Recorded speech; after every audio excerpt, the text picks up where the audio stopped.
Hello and welcome to LKK's education. आज हम class 2 और 55 सेक्शन बात करेंगे। पहले क्लास में हम लोग डिस्कशन कर दिए थे बेसिक ऑफ मुस्लिम के बारे में, 5 पिलर ऑफ मुस्लिम के बारे में, मोहम्मद साहिब के बारे में बात किए थे, शिया मुस्लिम वर्सेस सुन्नी मुस्लिम के बारे में बात किए थे। इसके अलावा हमने बात किए थे first Muslim invention in India यानी कि अरब इन्वेंशन के बारे में बात किए थे। उसके बाद हमने बात किए थे मोहम्मद बिन कासिम के बारे में। आज जो हम बात करेंगे तुर्किश इन्वेंशन इन इंडिया के बारे में बात करेंगे, जिसमें मोहम्मद गजनवी के बारे में बात करेंगे, मोहम्मद घुरी जो कि सेकेंड टर्किश इन्वेंशन है उसके बारे में बात करेंगे, बैटल ऑफ तराइन के बारे में बात करेंगे, पृथ्वीराज चौहान के बारे में बात करेंगे। ये सारा डिटेल में हम बात करने वाले हैं। तो चलिए शुरू करते हैं। सबसे पहले बात करते हैं हम लोग किसके बारे में, मोहम्मद गजनवी के बारे में, यानी कि मोहम्मद गजनी। ठीक, अभी मोहम्मद गजनी और मोहम्मद गजनवी आप दोनों नाम से इनको बुला सकती हैं, जिनका राज हुआ करता था 999 से लेके 1030 AD तक। ठीक है, अभी यहाँ पे बात करते हैं ये कौन और ये कहाँ पे हुआ था। ये आपका अगर बात करेंगे, ये आपका हुआ था अफगानिस्तान में। कहाँ पे भाई? अफगानिस्तान में। और अफगानिस्तान में कौन सा? सबसे पहले बात करेंगे यहाँ पे जो हुआ था ना, जिसको हम बोलते थे कौन सा, गजनी डायनेस्टी। क्या बोलते हैं? गजनी डायनेस्टी। क्लियर? इसीलिए हम गजनी डायनेस्टी, इनका जो फाउंडर हुआ करते थे वो थे अलाउद्दीन। गजनी डायनेस्टी का जो फाउंडर थे वो कौन थे? अलाउद्दीन। अभी इनका सन इन लॉ, ठीक है, सन इन लॉ और स्लैब्स कौन हुआ करते थे? सुबुक्तगिन। ठीक है, मतलब इनका जो सन इन लॉ थे वो थे सुबुक्तगिन।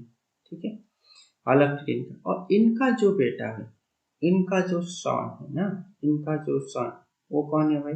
वो है मोहम्मद गजनी। क्लियर? अभी चीजों को समझने के लिए कोशिश करो, हुआ क्या अफगानिस्तान में गजनी नाम का प्लेस में। ठीक है, अलाउद्दीन किंग हुआ करते थे और he is the founder of Ghazni dynasty. उनका जो सन इन लॉ है, ठीक है, वो है सबुक्तगिन मतलब उनका जो बेटा है, सबुक्तगिन का जो बेटा है वो है मोहम्मद गजनी। क्लियर? हुआ क्या देखो, जो सबुक्तगिन इन्होंने क्या किया भाई? इन्होंने अटैक की किसके ऊपर? जयपाल के ऊपर। सबुक्तगिन ने जयपाल के ऊपर अटैक की। क्लियर? सबुक्तगिन ने क्या किया भाई? जयपाल के ऊपर अटैक किया। जैसे ही सबुक्तगिन ने जयपाल के ऊपर अटैक की, तो जयपाल कौन है? King of Peshawar. अभी पेशवार कहाँ पे? ये आज का डेट में पाकिस्तान है। प्रेजेंट का अगर बात करेंगे, अगर मैं प्रेजेंट का बात करूं, ये कहाँ पे भाई? ये आपका पाकिस्तान में। क्लियर? तो किंग ऑफ पेशवार जो थे वो थे आपका हिंदू शाही डायनेस्टी का। किसका? हिंदू शाही डायनेस्टी का थे कौन? जयपाल। फिर जयपाल का जो मिलिट्री था ना, ये इनको ऊपर अटैक करता है। अभी क्या होता है भाई? वार होता है दोनों के बीच में, और जो सबुक्तगिन होते हैं वो हार जाते हैं और सबुक्तगिन को मार दिया जाता है by the soldier of Jaipal. Sabuktigin को क्या हो गया? मार दिया गया। कौन मार दिया भाई? जयपाल का जो सोल्जर थे उन्होंने उसको मार दिया। अच्छा एक बात बताओ, जैसे ही सबुक्तगिन का डेथ होगा तो यहाँ का किंग कौन बन जाएगा भाई? जाहिर सी बात है, कौन बनेगा? मोहम्मद गजनी बनेगा। ठीक, जैसे ही मोहम्मद गजनवी यहाँ पर किंग बना, उसने कसम खा दी भाई, जो भी करेंगे हम इंडिया के ऊपर अटैक करेंगे। जो भी करेंगे हम क्या करेंगे? इंडिया के ऊपर अटैक करेंगे। ठीक है, अगर ये कसम खा ली तो ये फिर छोड़ेगा नहीं।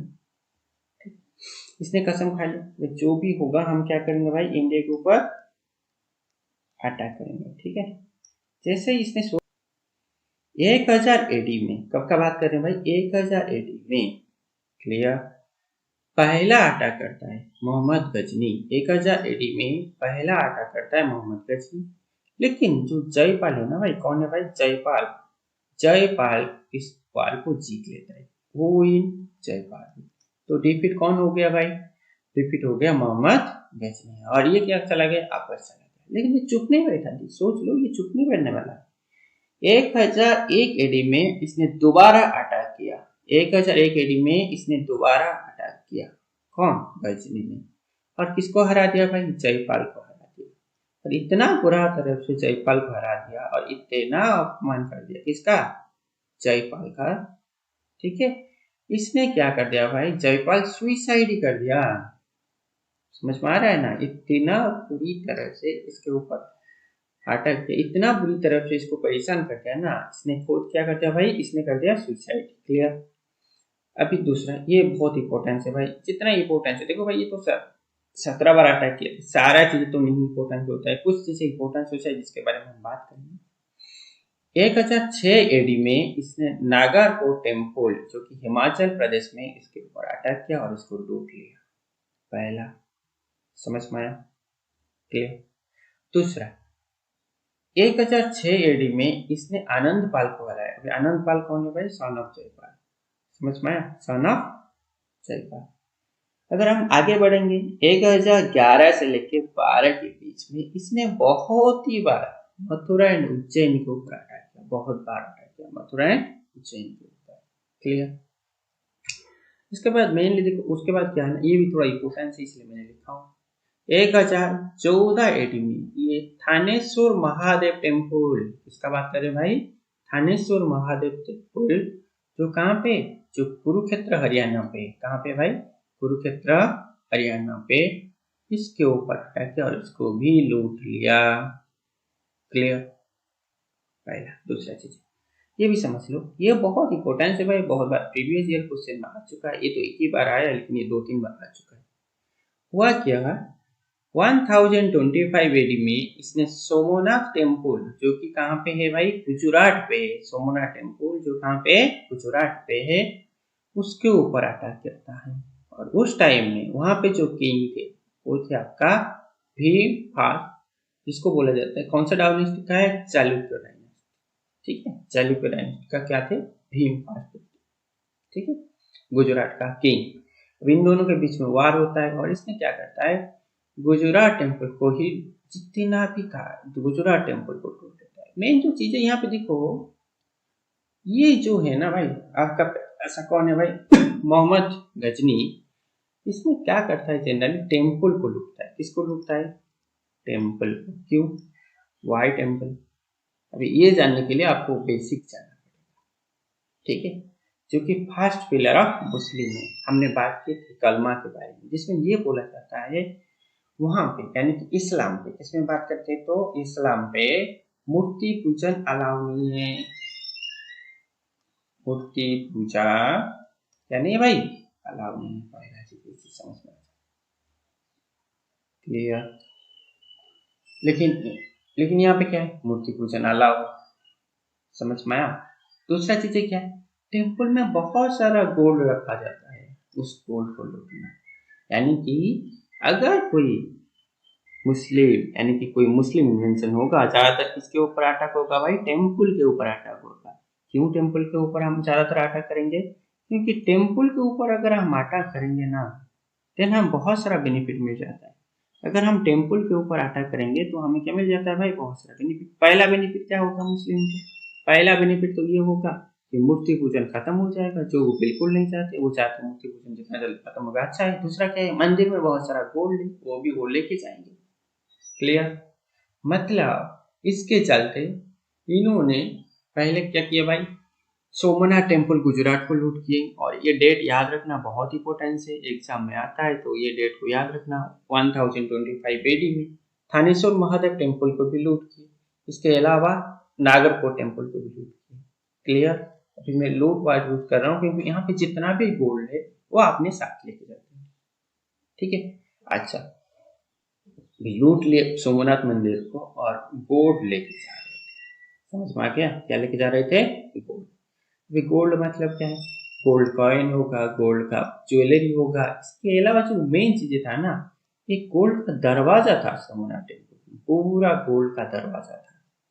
ये सारा गोल्ड लेके जा रहे थे कौन भाई? मोहम्मद गजनी लेके जा रहे थे। अभी जैसे ही मोहम्मद गजनी भी इसको लेके जा रहे थे तो हुआ क्या? कुछ देर के बाद जैसे ये राजस्थान तक पहुंचे, यानी कि जम्मू कश्मीर में, जाट ने इनके ऊपर अटैक कर दिया। इनके ऊपर कौन अटैक किया? आटा कौन किया भाई? अटक जाट ने किया, ठीक है। और जाट ने इनसे ये सारा गोल्ड लूट लिया। कौन लूट लिया भाई? जाट ने इनसे ये सारा गोल्ड ले लिए, यानी कि जितना भी गोल्ड ये सोमनाथ टेम्पल से लेकर आए थे, ये सारा गोल्ड जाटों ने लूट लिया। कब लूट लिए? फिर वही बात हो गया भाई, कब हुआ ये? 2025, समझ में? 2025 ईस्वी में इन्होंने ये सामान सभी लूट लिए। आगे का बात कर लीजिए थोड़ा सा। तो हुआ क्या, जैसे ही जाट ने इनका सामान लूट लिए तो ये क्या हो गया भाई? डिफीट हो गए। ये क्या हो गए? हार गए। और हार के कहाँ भागे? गजनी डायनेस्टी मन के अफगानिस्तान के अंदर भागे। और ये भागने के बाद चुप नहीं बैठे, ये फिर से इंडिया के ऊपर अटैक किए। कब अटैक किए भाई? फिर ये इंडिया के ऊपर आ जाती है 1027 एडी में। और ये इनका लास्ट अटैक है, इसके ऊपर? ऑन जाट। और जाट को ये क्या करते हैं? डिफीट कर देते हैं।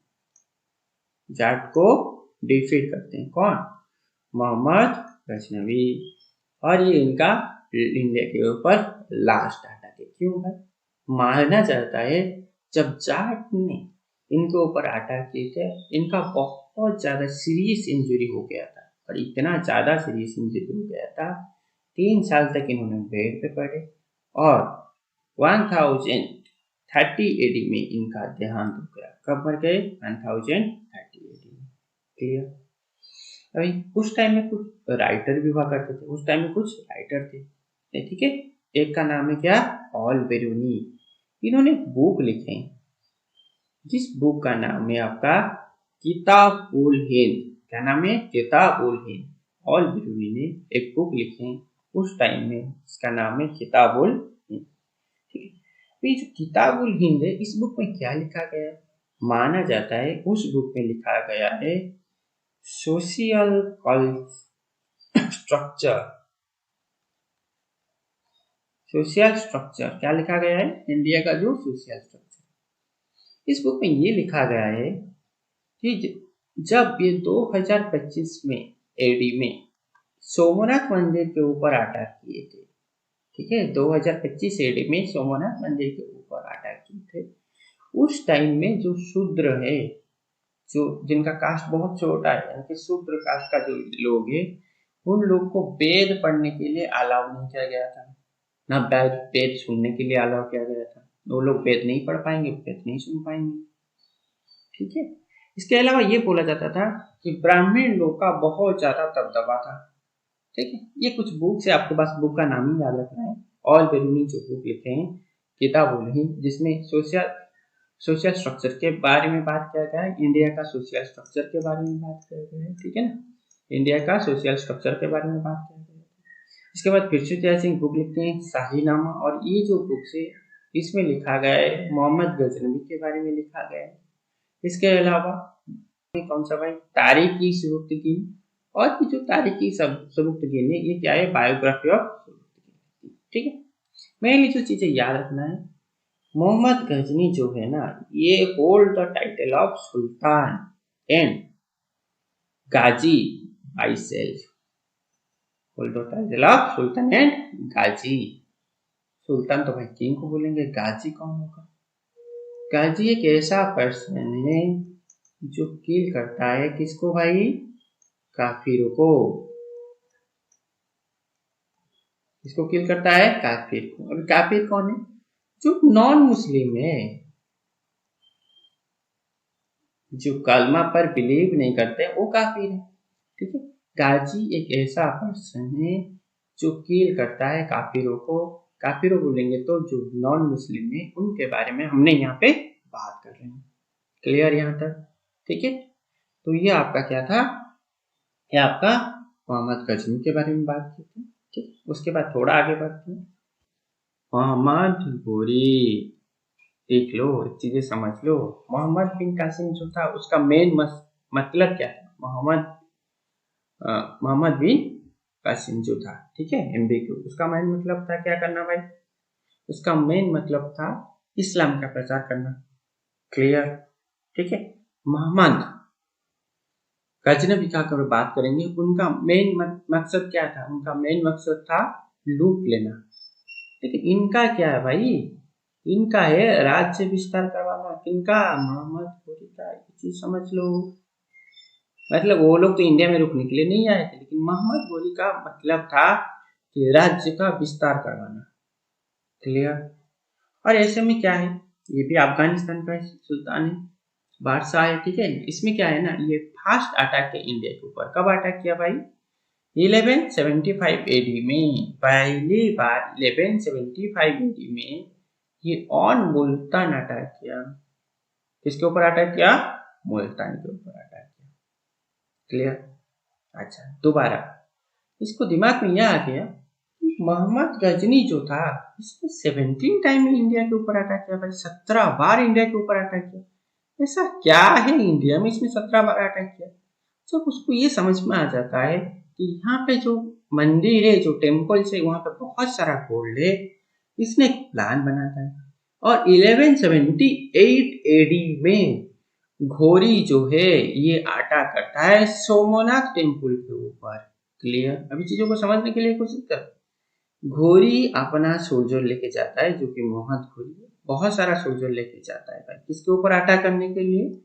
सोमनाथ टेम्पल के ऊपर अटैक करने के लिए घोरी अपना सोल्जर के साथ जाता है। किसके ऊपर अटैक करेगा? सोमनाथ टेम्पल। लेकिन हुआ क्या, यहाँ पे जो राज था चालुक्य डायनेस्टी का, जिसको हम भीम द्वितीय बोलती हैं और मूल राज टू बोलती हैं, भीम द्वितीय जो है चालुक्य डायनेस्टी का, ये इनके ऊपर ही अटैक कर देते हैं। समझ में आया?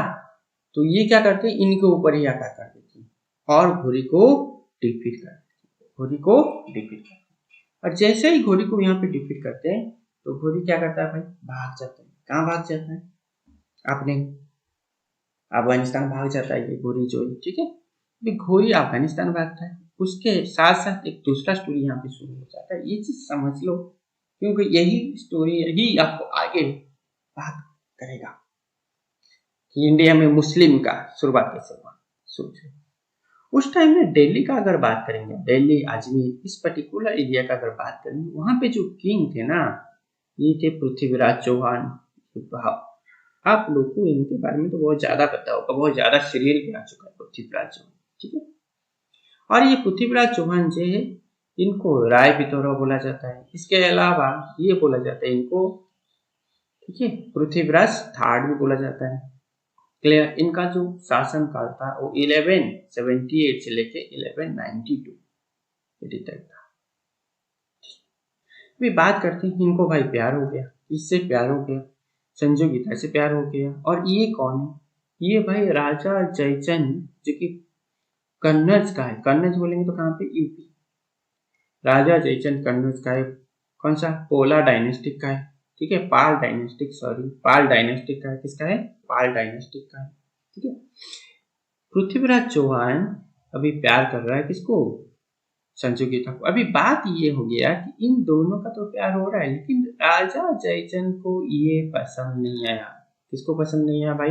राजा जयचंद लाइक नहीं कर रहे हैं। किसको लाइक नहीं कर रहे हैं भाई? पृथ्वीराज चौहान को। ऐसे में हुआ क्या? सिंपल चीजें हुआ। होगा क्या? हुआ वही प्यार में जो होता है। 1786 को, सॉरी 1185 को, कब? 1185 ईस्वी, ठीक है। इन्होंने क्या किए? राजा जयचंद ने, कौन भाई? राजा जयचंद ने स्वयंवर बनाया। क्या बनाया भाई? स्वयंवर। स्वयंवर क्या था? स्वयंवर मतलब जैसे कि होता है आपका यहाँ पे, जैसे कि राम एंड सीता का स्वयंवर हुआ, ठीक है। अभी जो स्वयंवर बनाए वहां पे पूरा सारे किंग को तो इनवाइट किए, लेकिन पृथ्वीराज चौहान को इनवाइट नहीं किया। किसको इनवाइट नहीं किया भाई? पृथ्वीराज चौहान को स्वयंवर में इन्होंने इनवाइट नहीं किया। और जैसे ही पृथ्वीराज चौहान को स्वयंवर में इन्होंने इनवाइट नहीं किए, तो पृथ्वीराज चौहान क्या करते हैं कि इनको लेके भाग जाती हैं और ये दोनों आपस में क्या कर लेती है भाई? मैरिज कर लेती है। दोनों आपस में क्या हो जाते हैं? मैरिज कर लेती हैं। तो बुरा किसको लगेगा? सारी सा बात है, राजा जयचंद को बुरा लगेगा, हाँ या ना? बुरा लगेगा, ठीक है। राजा जयचंद को ये बात क्या लग गया भाई? बुरा लग गया। क्लियर? क्योंकि इन्होंने क्या किया? इनको लेके चले गए थे कि भाई फोटो भी मैंने आपको दी थी, आगे का बात करते हैं। जब ऐसे चीजें हुआ तो सोच लो क्या होगा। अभी मेन जो चीज यहाँ पे समझ लो, जयचंद क्या करेगा, अभी घोरी को हेल्प करेगा, जाहिर सा बात है। जयचंद किसको हेल्प करेगा, घोरी को हेल्प करेगा। और घोरी ने क्या किया है तब तक, 1179 तक घोरी सिंध एंड कश्मीर पर क्या कर लिया है, आटा करके उसको अपने डायनेस्टी में मिला दिया। क्लियर, उसको कैप्चर कर लिया। इसका मतलब ये मान लो कि अभी सिंध एंड कश्मीर में कौन बैठा है, मोहम्मद घोरी बैठा है, और दिल्ली अजमेर का तो राजा वही है, पृथ्वीराज चौहान। क्लियर, ठीक है। अभी होता क्या है, जो आपका था, कौन था भाई, राजा जयचंद था। जयचंद बोलता है घोरी को कि भाई देखो, आप एक काम करो, आप पृथ्वीराज चौहान के ऊपर अटैक करो, मैं आपका हेल्प करूंगा। ठीक है। इन दैट केस ये बताओ क्या होगा कि जो घोरी है भाई, घोरी ने पृथ्वीराज चौहान के ऊपर अटैक किया। कब अटैक किया, 1191 एडी में, जिसको बोला जाता है फर्स्ट बैटल ऑफ तराइन। क्या बोला जाता है, first battle of Tarain. Clear. अभी सुन लो, मोइनुद्दीन चिश्ती जो एक सूफी संत है, मैंने बात किया था सूफी संत के बारे में, जो सिर्फ अल्लाह को मानते हैं। ठीक है, सूफी संत थे, ये उनका गुरु थे। किनका, मोहम्मद घोरी का गुरु हुआ करते थे, जो इस बैटल में भी आए थे, लेकिन इन्होंने रिटर्न नहीं गए। इस चीज को ध्यान देना, इन्होंने आपस नहीं गए। घोरी डिफीट होने के बाद किसके साथ, पृथ्वीराज चौहान जब घोरी को डिफीट कर देता है, घोरी रिटर्न कर जाता है। भाई घोरी क्या करता है, रिटर्न कर जाता है। ठीक है, कहाँ पे, सिंध एंड कश्मीर एरिया में, और वहां पे बैठ जाता है जाके आराम से। क्लियर। अभी घोरी चुप नहीं बैठा, घोरी क्या किया, अभी घोरी ने सेकेंड अटैक किया। भाई कब अटैक किया, सेकेंड अटैक, जिसको बोलती है सेकेंड बैटल ऑफ तराइन। और इस बार घोरी जब पृथ्वीराज चौहान के ऊपर अटैक किया, ठीक है, with the help of Jaichand. क्यों जयचंद, जयचंद ने ये बताया कि यहाँ बहुत सारा पैसा मिलेगा, और उसके हेल्प पे घोरी ने पृथ्वीराज चौहान के ऊपर अटैक कर दिया। और इस बार पृथ्वीराज चौहान का हार होता है। पृथ्वीराज चौहान क्या होता है, डिफीट होता है। और हिस्टोरियन का ये मानना है कि यहाँ पे पृथ्वीराज चौहान को किल्ड बाय घोरी। कौन मानती है भाई, हिस्टोरियन। ठीक है। लेकिन एक मजा का बात समझ लो, पृथ्वीराज चौहान का एक कवि था, उनका दरबार में कवि था, जिसका नाम था चंद्रवदाई। क्या नाम था, चंद्रवदाई। इसने एक बुक लिखा है भाई, इसने क्या किया है, एक बुक लिखा है जिसको बोलते हैं पृथ्वीराज। इस बुक में कुछ दूसरा लिखा गया है, सुन लो। ये बोला जाता है कि बैटल ऑफ तराइन में, सेकेंड बैटल ऑफ तराइन में पृथ्वीराज चौहान को किल करता है कौन, घोरी। घोरी पृथ्वीराज चौहान को मार देता है। लेकिन जो पृथ्वीराज चौहान का दरबारी कवि है चंद्रवदाई, इसने एक बुक लिखता है पृथ्वीराज रासो, और इस बुक के हिसाब से ये लिखा जाता है कि पृथ्वीराज चौहान को मारा नहीं गया था, इनको क्या किया गया था, इनको ये उठा के लेके चले गए थे। कहाँ लेके चले गए थे भाई, इनको ये उठा के लेके चले गए थे सिंध एंड कश्मीर एरिया में। और जैसे ही इनको उठा के लेके चले गए, किन किन को उठा के लेके चले गए, दोनों को।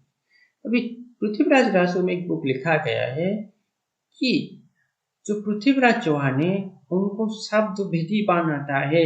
और ये दुनिया में तीन ही लोग आते हैं, एक तो राजा दशरथ है, आप लोग सुने होंगे, दूसरा राजा राम है, जिनको शब्द विधिवान चलाना आता है, तीसरा क्या है, पृथ्वीराज चौहान। शब्द विधिवान क्या होता है, देखो आपको मैं धनुष पकड़ दूंगा, और ये धनुष आपको क्या करना है भाई, इस धनुष को पकड़ के आपको क्या करना है, आटा करवाना है भाई। और कैसे आटा करना है, आपको इस धनुष को पकड़ के आटा करना है। और ये आटा करने के लिए, समझ में आ रहा मेरी बात, आटा करने के लिए आपको कोई वस्तु दिखाई नहीं देगी, बस आप उसका साउंड को सुन के, आप उसका साउंड को सुन के उसके ऊपर आटा करोगे, तब उसको बोला जाएगा शब्द विधिवान। ठीक है। और ये थर्ड पर्सन था पृथ्वीराज चौहान। मोहम्मद घोरी ने सोचा क्यों ना ये कला हम पृथ्वीराज चौहान से सीख ले, समझ में आया। और इसीलिए इसने क्या किया कि जो पृथ्वीराज चौहान का जो आग था ना, उस आग को फोड़ दिया, समझ में आया। और बाद में पृथ्वीराज चौहान को बोलता है कि मैं आपको जिंदा छोड़ दूंगा अगर आप ये जो कला है, कौन सा शब्द विधिमान मुझे सिखा दे तो। लेकिन पृथ्वीराज चौहान मना कर देता है।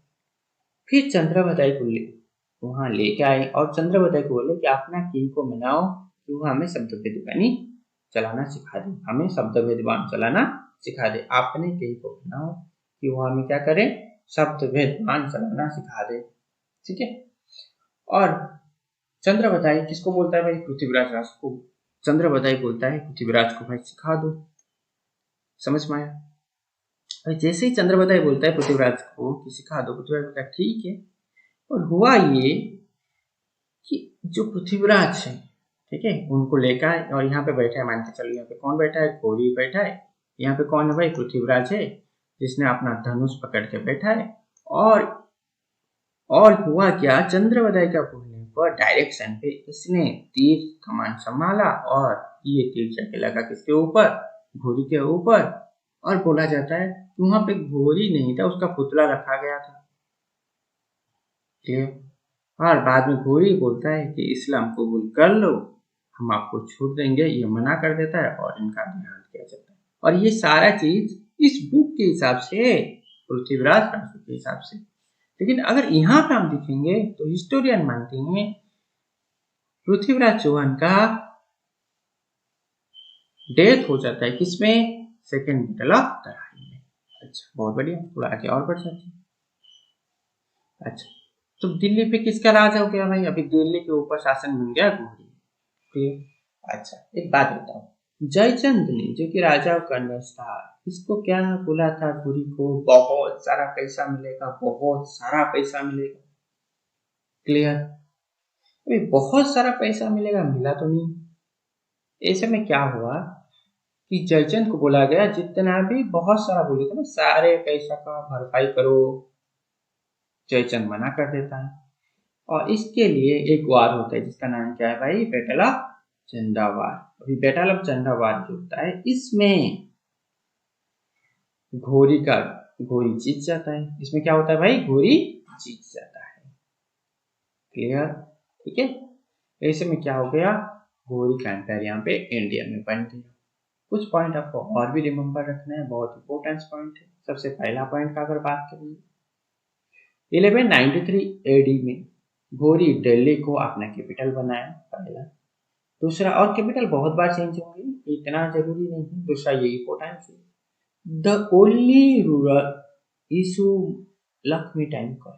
मेन जो चीजें है कि एक ऐसा मुस्लिम किंग है जिसने लक्ष्मी टाइप कॉइन बनाया, मतलब कॉइन के ऊपर माता लक्ष्मी का फोटो होगा। क्लियर। कॉइन के ऊपर किसका फोटो होगा, माता लक्ष्मी। समझ में आ गया। इन 1192 मुस्लिम रूल एस्टैब्लिश इन इंडिया। समझ में आया, कब एस्टैब्लिश हुआ, एग्जाम का क्वेश्चन है, नहीं भूलना भाई। 1192 एडी में मुस्लिम रूल इंडिया में एस्टैब्लिश हो गया था। Clear. Muhyiddin Chishti, Khwaja Muhiuddin Chishti started Sufism in 1990। Sufism का मतलब क्या है, वही भाई गाना बोल के धर्म का प्रचार करवाना।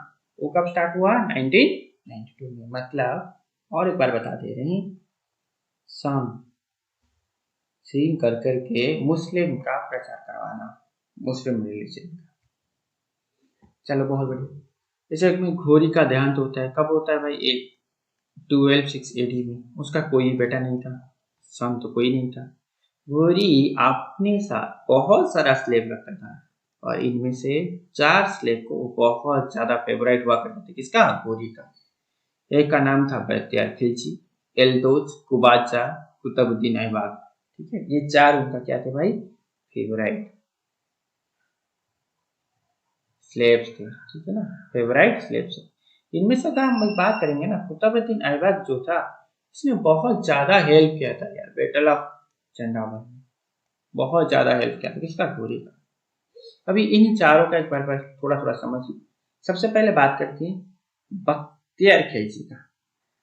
ये इसका ज्यादा कुछ रोल नहीं है, ठीक है, इसका ज्यादा कुछ रोल तो है नहीं, लेकिन एक बार समझ लो, दो यूनिवर्सिटीज हुआ करते थे, एक तो था नालंदा यूनिवर्सिटी, दूसरा था आपका क्या, विक्रमशिला यूनिवर्सिटी। इन दोनों यूनिवर्सिटी को बख्तियार खिलजी ने डिस्ट्रॉय कर दिया है। ठीक है, चल थोड़ा सा सुन लेती हूँ, फैक्ट से याद रखना जरूरी नहीं है। ठीक है, the word Nalanda is derived from the three Sanskrit words na, alam, da, which means gift of knowledge. Nalanda word का मतलब है गिफ्ट ऑफ नॉलेज। क्लियर? जो मेन चीजें यहाँ पे आपको याद रखना है, ठीक है, जो मेन चीजें ये तो थोड़ा बहुत आप देख लेना है भाई, इसमें ज्यादा कुछ है नहीं बताने के लिए।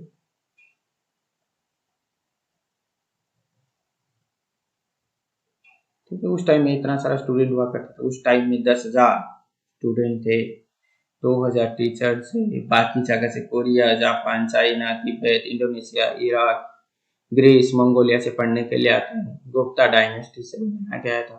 ठीक है भाई, कुमार गुप्ता, ये कुछ चीजें आपको पास दिख लेना है और कुछ ज्यादा नहीं है इसमें। ठीक, अभी विक्रमशिला यूनिवर्सिटी का अगर बात करेंगे, ये भी बहुत अच्छा यूनिवर्सिटी था, इसको भी इन्होंने खत्म कर दिए थे। ठीक है, पाला एम्पायर, ये सभी कुछ पुराना चीजें, ये सभी आपको दिखना है। जैसे ही इनका देहांत होता है उसके बाद क्या होता है, इनका जो 3 गुलाम बचे, कौन कौन बचे भाई, एल्दूज बचे, कुबाचा बचे हैं, ऐबक कुतुबुद्दीन ऐबक बैठे हैं, इनको गवर्नर बनाया जाएगा। इनको गवर्नर कहाँ पे बनाया जाएगा, गजनी का। इनको गवर्नर कहाँ पे बनाया जाएगा, काबुल का। और इनको गवर्नर कहाँ बनाया जाएगा, दिल्ली का। क्लियर, समझ में आया? अभी जैसे कुतुबुद्दीन ऐबक गवर्नर बनती हैं, इन्होंने एक न्यू डायनेस्टिक का शुरुआत करती हैं और दिल्ली सल्तनत का शुरुआत करते हैं, जिनका नाम क्या है भाई, कुतुबुद्दीन ऐबक। और जो न्यू डायनेस्टिक का शुरुआत होगा उसका नाम है स्लेव डायनेस्टिक। उसका नाम क्या है भाई, स्लेव डायनेस्टिक। और बाकी जो हम देखेंगे इसको नेक्स्ट क्लास में। ताकि हम क्या करेंगे, नेक्स्ट क्लास में